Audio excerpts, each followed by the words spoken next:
वचन, ये वचन प्यारा वचन, ईशु मसीह का प्यारा वचन, पाव को दीप को राह को रोशन, ये है मसीह का प्यारा वचन, ये है वचन प्यारा। परमेश्वर के धन्य नाम की महिमा हो। प्रभात मनन के सत्र 2042 में आप सभी का बहुत ही विनम्रता के साथ स्वागत करता हूं। रात में हुई माइग्रेन की समस्या के कारण प्रभात मनन तैयार करने और समय पर पोस्ट करने में परेशानी हुई है। फिर भी हम परमेश्वर से आभारी हैं कि देर से भी क्यों न हो प्रभात मनन की तैयारी करने और उसे आप तक पहुंचाने में प्रभु मदद की है। आज का मनन के लिए हम पढ़ते हैं इब्रानियों की पत्री अध्याय 10 पद 36। क्योंकि तुम्हें धीरज धरना आवश्यक है ताकि परमेश्वर की इच्छा को पूरी करके तुम प्रतिज्ञा का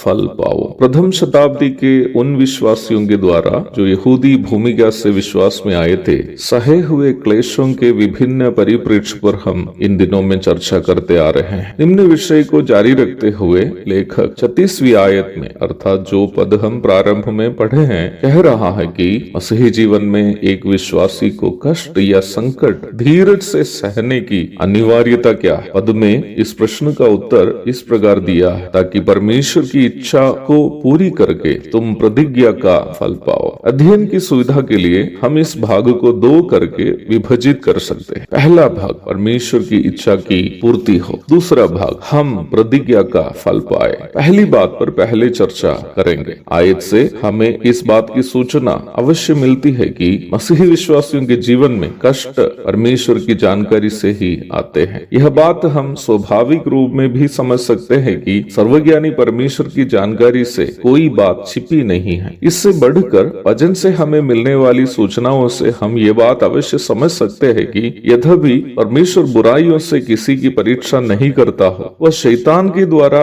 लाए जाने वाले कष्टों को हमारे जीवन में कभी कभी आने की अनुमति देता है। पतरस को उनके कमजोर हालात में उन्हें शैतान को नहीं सौंपने वाला प्रभु अय्यूब और पौलुस आदि लोगों को शैतान के द्वारा परखे जाने के लिए शैतान को परमेश्वर अनुमति देते हुए हम वचन में देखते हैं। लूका अध्याय 22 पद 31 और 32, अय्यूब अध्याय 1 पद 6 से अध्याय 2 की 10 तक, दूसरा कुरिन्ती अध्याय 12 पद 7 से 9 तक। पाप में फंसने वाले विश्वासियों को पवित्रता में वापस लाने के लिए उनके जीवन में कष्ट आने परमेश्वर देते हुए हम वचन में देखते हैं। इब्रानी अध्याय 12 6 से 14 तक, पहला कुरिन्ती अध्याय 11 पद 30 से 32 तक पढ़िएगा। तो यह बात स्पष्ट होने के साथ साथ हमारे लिए सांत्वना प्रदान करने वाली बात भी है कि हमारे जीवन में कष्ट परमेश्वर की जानकारी से ही आते हैं। मसीही विश्वासियों के जीवन में आने वाले कष्टों के संबंध में बाइबल एक नकारात्मक परिप्रेक्ष्य में नहीं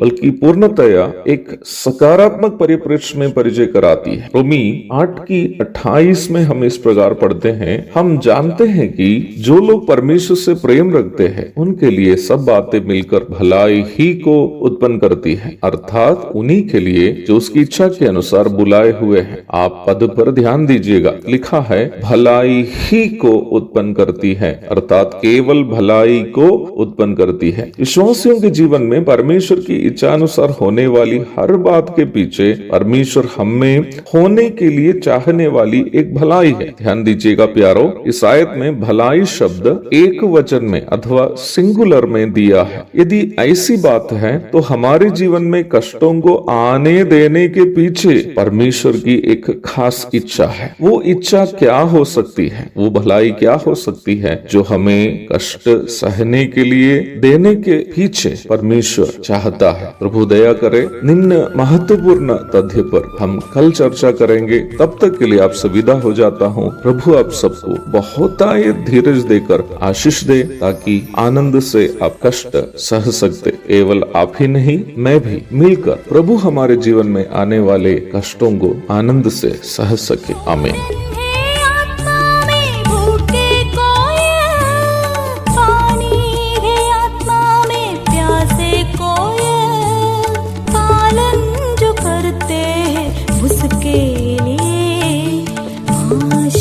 पाने का साधन है ये वचन प्यारा यीशु मसीह का प्यारा वचन।